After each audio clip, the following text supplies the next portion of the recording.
I have with me Justice retired Mudgal, the head of the Mudgal committee. Mudgal Sahab, lot of things happening in the Supreme Court. More names have been revealed by the Supreme Court. Because my lawyers of the committee have not talked to me. But as far as the report is concerned, you please await the orders of the Honorable Supreme Court. I'm sure the Supreme Court will do full justice to all the issues, and beyond that, I don't want to say anything. The lawyers were pressing that the entire content of the report should be made public. What has been your viewpoint? My viewpoint is meaningless. It will be argued by the two concerned lawyers. We are not really a party. We are really been appointed by the Supreme Court to give a factual report. That's about all. My view, I cannot say anything about it. Because the Honorable Supreme Court is going to take a view. You await their view. I don't know when the next hearing is. But please await their view. They will reveal the names if they think it is proper. But please don't ask me anything about the report. Not many things are coming out of the report that a cricketer of an international repute who played a very important role in the World Cup. I won't say anything about 2011 World Cup was part of this. Was part of the investigation. A cricketer who played the 2011 World Cup, who was a member of the Indian squad. I'm not going to say anything. I can't say. Please don't ask. I can't discuss a word of a confidential report, please. But are you happy with whatever is, whatever it's taking shape right now? You want not a question of my being happy; it's a question of the Supreme Court being happy with our report. That's about all. I wouldn't like to say anything one way or the other, please. The BCCI AGM is on 20th. Do you think that everything, at least Mr. Srinivasan's role, should be clear before that? I can't say. It's for the BCCI to decide. I don't rule BCCI. BCCI will go by its own code. I can't say anything. You always said the last time I asked you that you were under no kind of pressure, but now that the news. I was under no kind of pressure. I still am under no pressure. This I can assure you. I am only under the orders of the Honorable Supreme Court. But the committee has done it to the best of its ability and given to the Honorable Supreme Court. And please have faith in the Honorable Supreme Court that it will do justice. All right? From New Delhi with camera person Premchand Mishra, Atish Sharma for headlines today. I'm sorry. All right, that was Justice Mudgal, but understandably so. He has been tight-lipped about the entire report. Mr. Bhimani, we were talking about what Mr. Verma had to say there. Well, this is another big story really coming out from that hearing that took place in the Supreme Court, where the BCCI is now deferring its AGM. Yeah. Well, here to enlarge a little on what Mr. Aditya Verma was saying, this time it was the turn of the East Zone to nominate the presidential candidate. We were all hoping that of the names that exist in the East, there are some very fine people here, but they decided to go with Srinivasan. This whole thing smelt of a kind of dictatorial regime which was being run even when Srinivasan stepped aside for the time being. He appointed Shivlal Yadav and Sanjay Patel, his own men there, who were there, and nobody would oppose Mr. Srinivasan.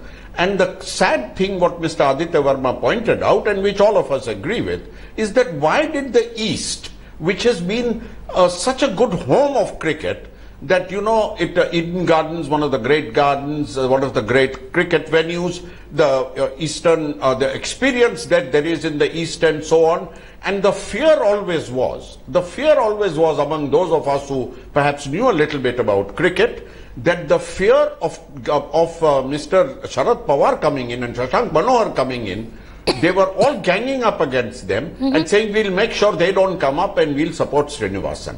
Now what has happened, this kind of cabal is maybe it will be exposed in front of the cricketing fraternity, and when the court has said that you cannot,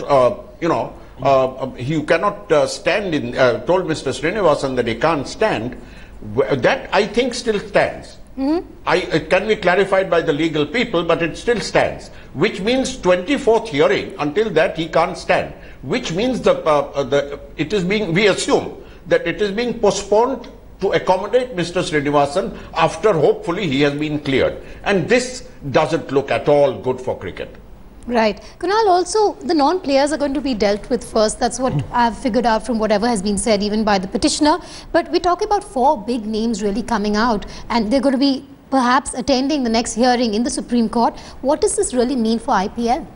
See, I think the IPL has been facing a crisis of credibility for the last 2 or 3 years. Everybody knows that. It's just that, everybody managed to make so much of a noise when the IPL is going on that it gets drowned under that. There have been viewpoints given by variety of people from all over the world saying that the IPL has now become a platform that is ripe for, problems that cricket had thought it had overcome to arise again for various reasons. There's no it's not about a question of letting down your nation. There's no national loyalty. It's a club tournament. People are being bought and sold all the time. They're run by these big corporate houses who, you feel that, you're actually playing for a big corporate house who has done God knows what all. It's just a whole impression that sets in, this whole talk about the party is more important than the match, etc., which goes on. So it has faced a crisis of credibility that is already established. I think the key point here is that, see, you have managed to create a conflict of interest in which you could control everything. So you are the president of the board, you are the owner of a very influential team. Because you are the president of the Indian board, you control the ICC. So basically you have created this system where top to bottom, you have sorted everything out. As far as you're concerned, the game is already set. Yeah, you don't need to fix the match because the game is fixed. I mean, the entire cricket is fixed. Yeah, so basically that's what was leading to. And what is going to happen now is, if what we're hearing is correct, then we should look at this, and I hope the Supreme Court does it, as a window into a larger problem. See, there are certain characters that are involved right now. There's Gurunath Meiyappan that is involved. There's Kundra, whose name has come up. We don't know in what capacity. There was Bindu Dara Singh, who was involved last year, through whom the entire thing happened. There were certain players who were caught.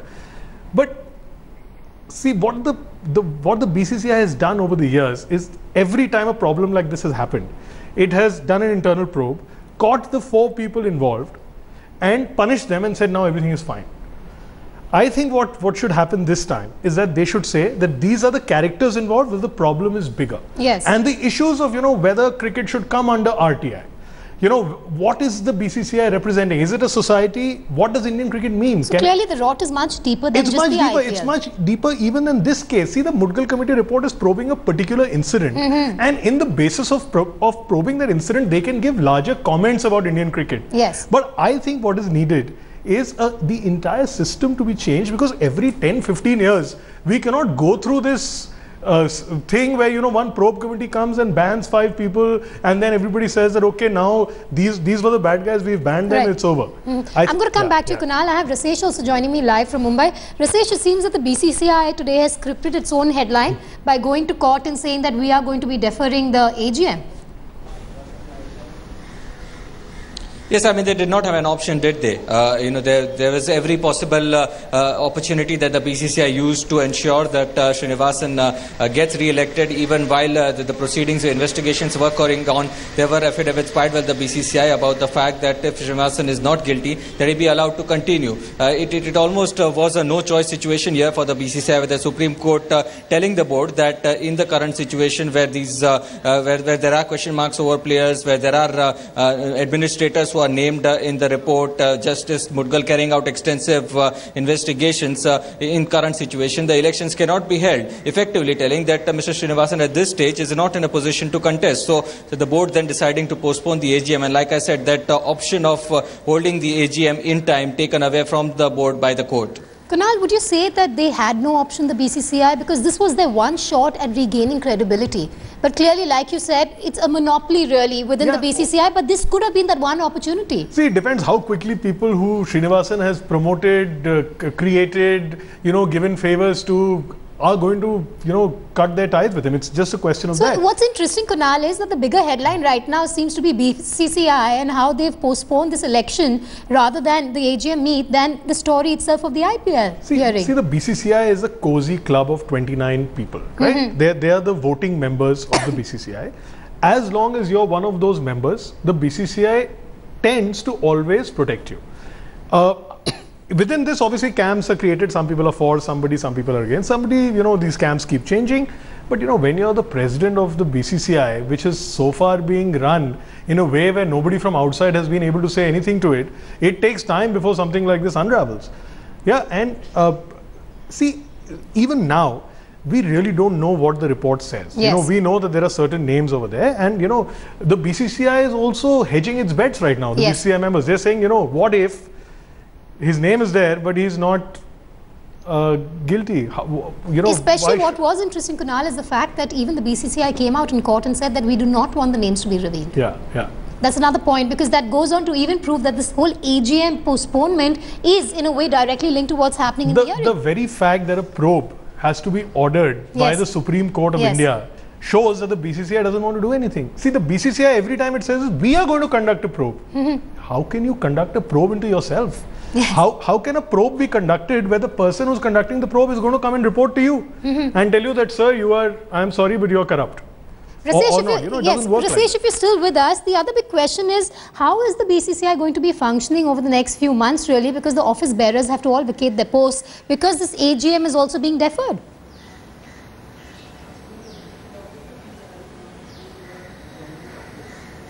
Is that a question to me? Yes, Rasesh, go ahead. Yes, that is something that we'll wait and see, because what is the Rasesh, arrangement that the board has carried out so far? I will have to interrupt you there. A lot of developments happening in the Supreme Court. I believe the petitioner is with Shivani. Shivani, go ahead. Yes, I have Aditya Verma, the petitioner in this case, with me. Mr. Verma, first of all, can you clarify to us how many players are named in the report? You can't reveal the names. Can you clarify the number of the players named? देखिए, आज जो court ने 7 नाम बताए हैं, उसमें चूंकि court को पता नहीं था कौन प्लेयर है कौन ऑफिशियल, जब एक एक नाम करके उसने बोलना शुरू किया तो उसमें 3 खिलाड़ी का भी नाम आ गया, जिसे बाद में रोका गया है कि अभी आप लोगों को हमको बताना नहीं है। और 4 जो नाम है उसमें एक हीरो श्रीनिवासन, बाकी उसके 3 चमचे मयप्पन, सुंदरमन और कुंद्रा। एक रैकेट है जिसको श्रीनिवासन लीड कर रहे हैं। इस समय आ गया है, आज देश का सुप्रीम कोर्ट इसमें इन्वॉल्व हुआ है। और कि सबसे आश्चर्य बात यह है कि बीसीसीआई के जो बाकी स्टेट एसोसिएशन है वो क्यों चुप बैठे हुए हैं। 30 आदमी का एक क्लब है, 16 आदमी अगर एक साथ हो जाए तो 1 सेकंड में श्रीनिवासन हटेगा। लेकिन दुख इस बात का है कि आज बीसीसीआई इतना जिल्लत उठाने के बाद भी कोर्ट के सामने गुहार पे गुहार लगा है कि एजीएम को पोस्टपोन करने दिया जाए। कोर्ट ने बोला, मैंने तो बोला नहीं कि आप अपना एजीएम पोस्टपोन करो, ये करो, लेकिन फाइनली उनके बहुत रिक्वेस्ट पर उन्होंने कहा कि हम 4 सप्ताह एजीएम पोस्टपोन करना चाहते हैं। मुझे ये समझ में नहीं आ रहा कि आज एक पब्लिक बॉडी है बीसीसीआई, जिससे तमाम देश के खिलाड़ियों का, खेल प्रेमियों का भावना जुड़ा हुआ है। अगर उस बीसीसीआई के मुखिया के खिलाफ में इस तरह की बातें जब आम पब्लिक के बीच में आ जाती है, फिर उस मुखिया को बचाने के लिए देश के बड़े बड़े विद्वान लॉयर लगे हुए हैं, इससे बड़ी शर्मनाक बात और कुछ नहीं हो सकती। और उन्होंने 4 हफ्ते और पोस्टपोन करने की बात करी है एजीएम। क्या ये लीगल भी है? क्योंकि ऑलरेडी जो पोस्टपोनमेंट हुआ है वो भी रूल्स के खिलाफ है। आपको क्या लगता है कि बीसीसीआई बहुत वीक पड़ रही है श्रीनिवासन के खिलाफ? उनके इंस्ट्रक्शंस पे काम हो रहा है? एकदम काम हो रहा है, लेकिन अभी तो मैं ये बात नहीं कर रहा हूँ। इलीगल तो हो रही है, लेकिन जब हमारे देश के सर्वोच्च न्यायालय ने उनके इस आग्रह को मान लिया है तो इस पर मुझे कोई टीका टिप्पणी करना भी नहीं है। लेकिन बीसीसीआई में जो वर्तमान में एक आदमी के लिए हो रहा है वो कहीं से बीसीसीआई के भविष्य के लिए ठीक नहीं है। आप एक बात बताइए, आपने बोला कि 3 प्लेयर्स के नाम कोर्ट ने ले लिए थे, उनको बाद में रोक दिया गया है। पूरी रिपोर्ट में आप क्या कह रहे थे कि कितने नाम हैं टोटल प्लेयर्स के? कोर्ट तो जैसे इंडिविजुअल में 4 का आपने नाम सुना, तो बाकी तो 9 जो नाम थे 13 लिफाफे, तो 9 तो प्लेयर ही ना होंगे, जिसमें 3 आज बोला भी गया है, तो 5 नाम जो इंडिया के हमारे बड़े बड़े सितारे जो होंगे तो ये तो चूंकि मामला बंद लिफाफे में है, 24 को कोर्ट इस पे क्या रुख लेती है ये देखने वाली बात होगी। So the big talking point coming, of course, is the BCCI has postponed its AGM once again. It's going to create a huge furore, and internal politics is going to be important one to watch out for. The other big point is that 3 names were revealed in court today. The court does not want these names to be talked about, so we are not going to refrain from mentioning these names. But there are 5 more names, players who are in the report. Remember, 13 were named. Srinivasan is one of them. 3 more officials, non-players named today. 13 are players. 3 of them named today, but 5 more we could expect, and the speculation was inside court that these are 5 big players from India. 2 of them perhaps have played for Chennai Super Kings as well in the IPL. Vedika, back to you. All right, Shivani, I'm going to be coming back to you in a moment from now. We're slipping to a short break, but there have been massive twist of events really as far as that IPL report and the findings is concerned. That is going to be our top focus. We'll be back in 2 minutes from now. We're back to that big story of the hour. We're talking about that IPL hearing that took place in the Supreme Court. 4 very big names of non-players have come out. We have the name of Srinivasan, Kundra, Gurunath, Meiyappan and Sundar Raman. Well, what we were told is there is a particular Raman that was named in court, but then we had the petitioner come out and take the name of Sundar Raman. Shivani joins me from outside the Supreme Court. Shivani, what are the key takeaways really from that hearing that took place in the Apex Court today? Well, the key takeaway, the first one is that Srinivasan is not in the clear. That's what the BCCI had come here in this hearing hoping to achieve, so that he gets a clear go-ahead for the BCCI elections on 20th of November.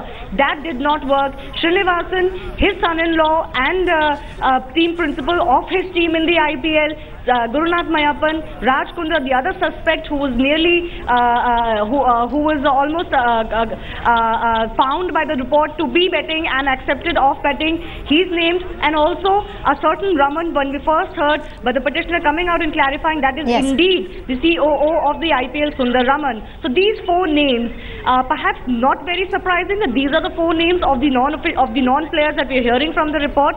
That the big takeaway is that Srinivasan is not in the clear. In what context his name is there, we don't know yet. The report is going to be studied, but his name is there. He's not in the clear, and therefore, as the court stand has been, he cannot fight the elections. But the other big takeaway is linked to that, the BCCI postponing its AGM further by 4 weeks, which is perhaps historical in the BCCI's history. Already the postponement to 20th November had never happened before. All of this so that they can accommodate N. Srinivasan's candidature.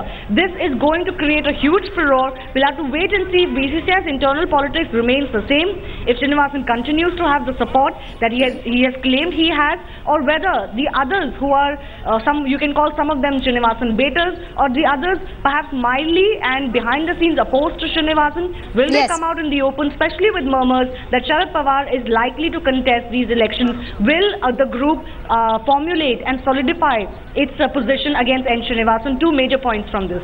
I'm going to go to Rasesh also in a moment on that story that is also emerging, the other big story, which is on Srinivasan. But before that, Vinay Tiwari is joining me in the studio, managing editor, Headline Story. Vinay, for the benefit of our viewers, let's just break down the legal aspect of this. What's the road ahead now? Well, there are 2 things, Vedika, which I think very important to understand. One is, of course, as Shivani was talking about, the perception index of this case, but there is a very important legal index. And there are 3 parallel processes that are already on in this case. The first, if you remember, happened 18 months ago, exactly 18 months ago, when the Delhi police first said that there is a match-fixing scandal going on in IPL with the arrest of Sreesanth. Of course, there was comparative policing by the Mumbai police, and you saw them then dragging Bindu Dara Singh into it, and that's where the Gurunath Meiyappan case kind of blew up. That was the second investigation. So there are 2 probes already on, one by Delhi police, another by Mumbai police are on. Now, subsequently, there was a feeling that there is a cover-up being done by various police forces, including the Chennai police, because they were also involved in some investigations. And that perhaps forced the petitioners to ask the court to probe this case more seriously, which led to the Mudgal panel. The trouble that we have now is that in the Indian law, you do not have adequate sections available to prosecute somebody for betting. You do have a gambling act, but the definition of a gambling act is so antiquated that it's very difficult for any police force to book somebody conclusively or provide evidence for it.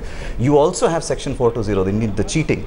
But cheating, the way it is proved in a court of law, is very different from the way an operation of betting on a sporting encounter happens in India. So there is a problem that you have in terms of taking this case legally to the logical conclusion. So what you're trying to say is there are loopholes as far as taking this investigation further is concerned and then going ahead with the charges? It's not just a loophole, there is an absence of law. And this issue was raised 18 months ago when the first arrest happened, that Indian laws do not recognize betting on sports as a proper offence under any section. So you still use sections which are antiquated, and those gambling, the Public Gambling Act, is very different from what we have seen in this particular situation or in any other sport encounter where you place money and do underperformance for various reasons. There is a problem the police has in conclusively arguing that this was indeed either a case of cheating or gambling.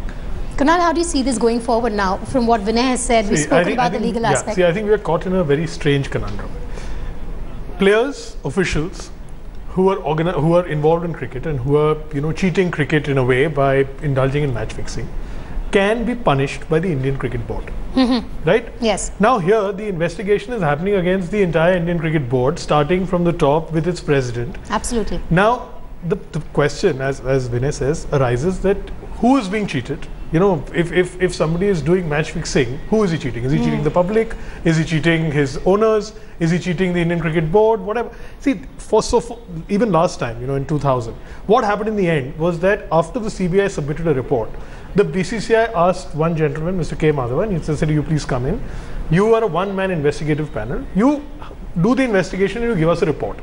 By then, public opinion had risen so much that there was no way that any internal report of the BCCI also could have given a clean sheet to all the players. And so it resulted in 2 players being banned for life, 2 being banned for 5 years, etc., etc. In this case, the problem is that it's the officials of the BCCI who are involved. The officials of the BCCI have to take action. If there is a misdemeanor against an association, the association steps in and says that, this is wrong and these people need to be out. Here, as when I was explaining, the problem is who kicks whom out. And therefore, the credibility crisis which has been prevailing for so long. There is a very interesting nuance about Section 420, which I think our viewers must understand. Under 420, the police or the investigators have to prove who's cheated whom, as Kunal said. In this case, in a match that is being watched by public, the only people who can legitimately claim to have been cheated are the audience, paying audience, the ones who've bought a ticket and gone and watched in the stadium. In this case, the complainant is the Mumbai police and Delhi police respectively. The paying public has not complained so far, and the Mumbai police made an attempt to find some ticket purchasing audience to actually come forward and give representation, which did not happen. Now, these are nuances of law which are critical when you are actually arguing the case in a court. Yeah. Yes. And another nuance arising from this, which was debated last year, is you could say in an IPL team that the player is cheating his owners because he has signed a contract which says, so it's a contract violation. That the contract says, but in India, contract violation means a small civil. And in this case, it's not a criminal matter. And in this case, the Delhi police has been slightly smarter than the Mumbai police, because in the Shri Sant case, the Delhi police has made the Rajasthan Royals officials, including a couple of players, give us a deposition under 164 because they want to use this clause that the players cheated the contract signed by them with their own franchisee. So there is a stronger possibility of a, say, Sri Sant or a Chandila finding little more favor with the prosecution's case. But in this case, which Mudgal committee is reporting, it's a tough ask. It's not something that you'll find very easy to prove in a court of law. But it's also going to be very interesting to see how these players that have been booked earlier in the year will react to the developments in the Supreme Court as well. Alright, this is going to be our top focus. I'm going to be slipping a short break. We'll be back in moments from now with that big explosive story coming out from the Supreme Court.